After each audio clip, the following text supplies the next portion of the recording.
দর্শক, ডিল নাকি ধোঁকা? ট্রাম্প আর ইরানের মধ্যে চলছে চরম বাকযুদ্ধ। একদিকে আমেরিকা বলছে সব ফেক নিউজ, অন্যদিকে ইরান বলছে দস্তখতের প্রশ্নই ওঠে না।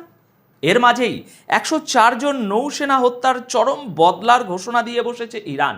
আর এই ডামাডোলের ভিতর আমেরিকা ইরান চুক্তির তোয়াক্কা না করে একলা চলো নীতিতে সামরিক অভিযানের হুমকি দিচ্ছে ইসরায়েল।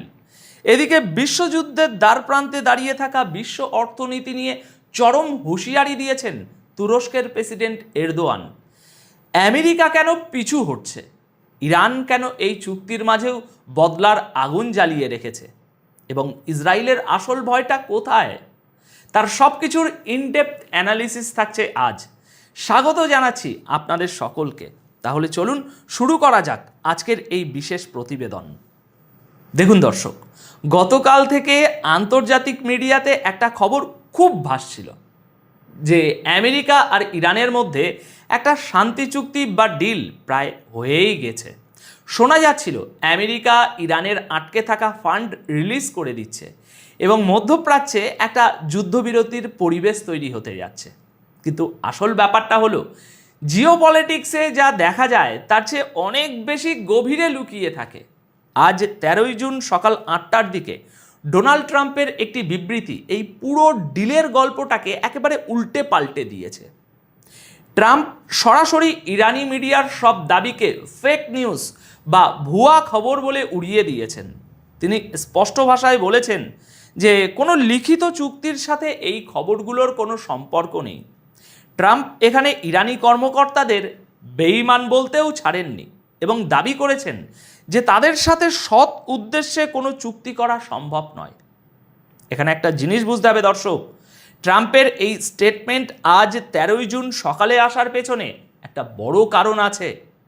ট্রাম্প আসলে তার ডোমেস্টিক পলিটিক্স এবং ইসরায়েলি লবিকে শান্ত রাখতে চাইছে এখন একটু।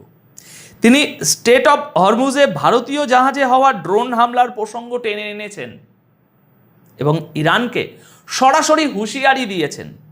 যদিও আমরা জানি এর আগে অন্য একটি জাহাজে হামলার জন্য আমেরিকার সেন্ট্রাল কমান্ড বা সেন্টকমের দিকেই আঙুল উঠেছিল, যে ঘটনায় 3 জন ভারতীয় মারা গিয়েছিলেন। দর্শক, ট্রাম্পের এই হঠাৎ রেগে যাওয়ার আসল কারণ হলো, ইরানি মিডিয়া আগে থেকেই দাবি করছিল যে চুক্তি হলেও ইরান স্টেট অফ হরমুজের নিয়ন্ত্রণ ছাড়বে না এবং তাদের নিউক্লিয়ার প্রোগ্রামও চালিয়ে যাবে। অর্থাৎ আমেরিকা যে শর্তগুলো ইরানের উপর চাপিয়ে দিতে চেয়েছিল, ইরান তা সরাসরি প্রত্যাখ্যান করেছে। আর আমেরিকার মতো সুপার পাওয়ার যখন দেখে যে তাদের শর্ত কেউ মানছে না, তখন তারা সেটাকে ফেক নিউজ বলে চালানোর চেষ্টা করে। কিন্তু দর্শক, গল্পটা এখানেই শেষ নয়। আমেরিকা যেমন নিজেদের মতো করে ন্যারেটিভ তৈরি করার চেষ্টা করছে, ইরানও কিন্তু চুপ করে বসে নেই। আজ 13ই জুন ইরানের বিখ্যাত নিউজ এজেন্সি ফার্স এবং অন্যান্য মিডিয়া আউটলেটগুলো অত্যন্ত কড়া ভাষায় ট্রাম্পের দাবিকে প্রত্যাখ্যান করেছে। ডোনাল্ড ট্রাম্প দাবি করেছিলেন যে আগামী রবিবার অর্থাৎ 14ই জুন জেনেভাতে এই চুক্তিতে স্বাক্ষর হতে যাচ্ছে, কিন্তু ইরান এই কথাটাকে সম্পূর্ণ ভিত্তিহীন বলে উড়িয়ে দিয়েছে। ইরানের পক্ষ থেকে খুব প্র্যাকটিক্যাল একটা কথা বলা হয়েছে। ডিল তো দূরের কথা, ইরানের ভিতরে এখন এই চুক্তির শর্তগুলো নিয়েই কোনো চূড়ান্ত সিদ্ধান্ত হয়নি। সেখানে জেনেভায় গিয়ে 14ই জুন দস্তখত করার প্রশ্ন আসে কোথা থেকে? দর্শক, এখানেই হলো আসল ডিপ্লোম্যাসি। পশ্চিমা মিডিয়া বারবার বোঝানোর চেষ্টা করছে যে ইরান হয়তো চাপে পড়ে চুক্তিতে রাজি হয়ে যাচ্ছে, কিন্তু ইরান বিশ্ববাসীকে দেখিয়ে দিচ্ছে যে তারা আমেরিকার কোনো টাইম লাইনে চলে না।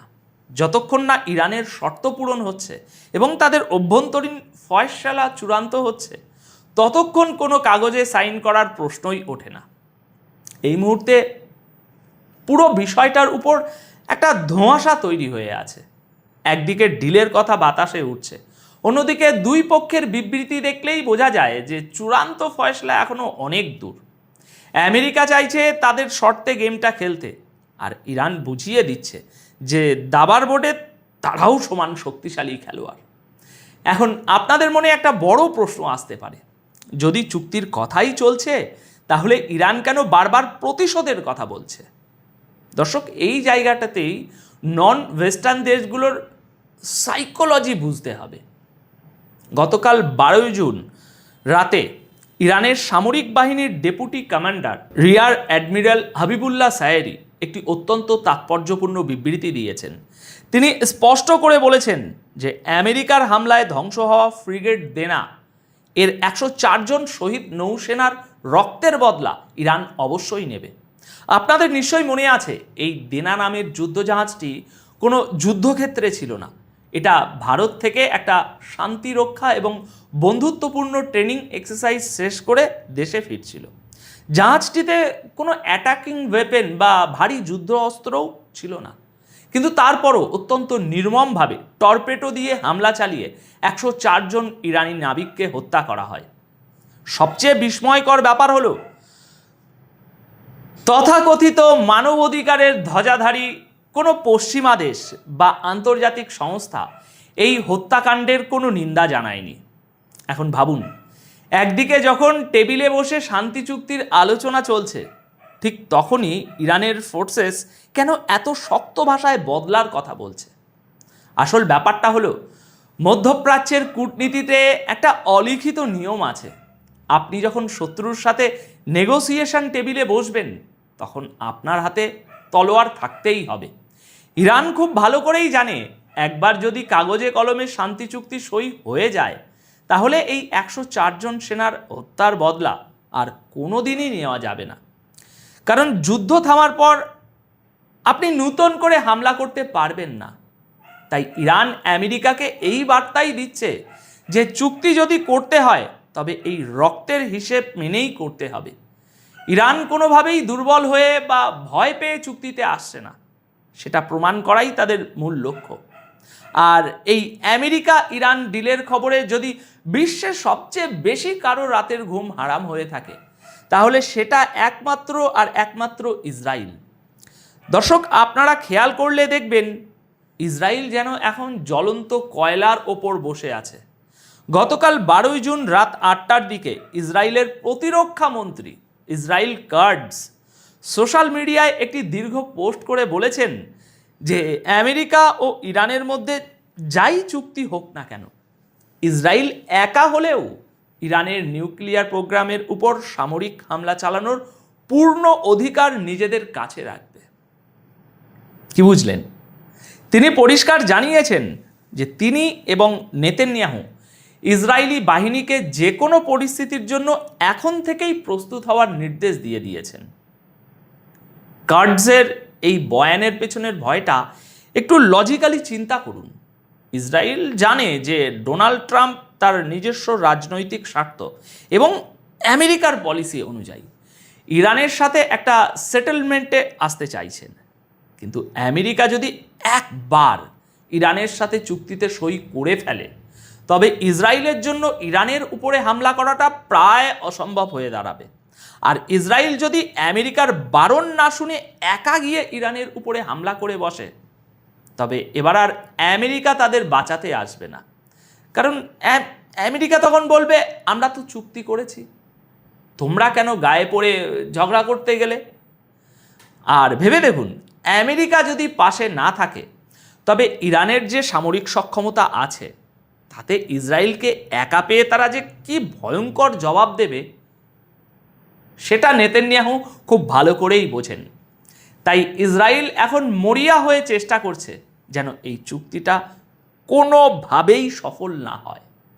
তারা বারবার সামরিক উত্তেজনার কথা বলে আমেরিকাকে বলতে পারেন ব্ল্যাকমেল করার চেষ্টা করছে।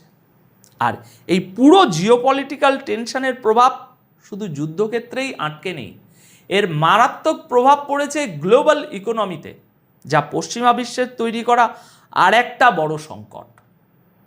গতকাল 12 জুন তুরস্কের প্রেসিডেন্ট রজেপ তাইয়েপ এরদোগান অত্যন্ত গুরুত্বপূর্ণ একটি কথা বলেছেন।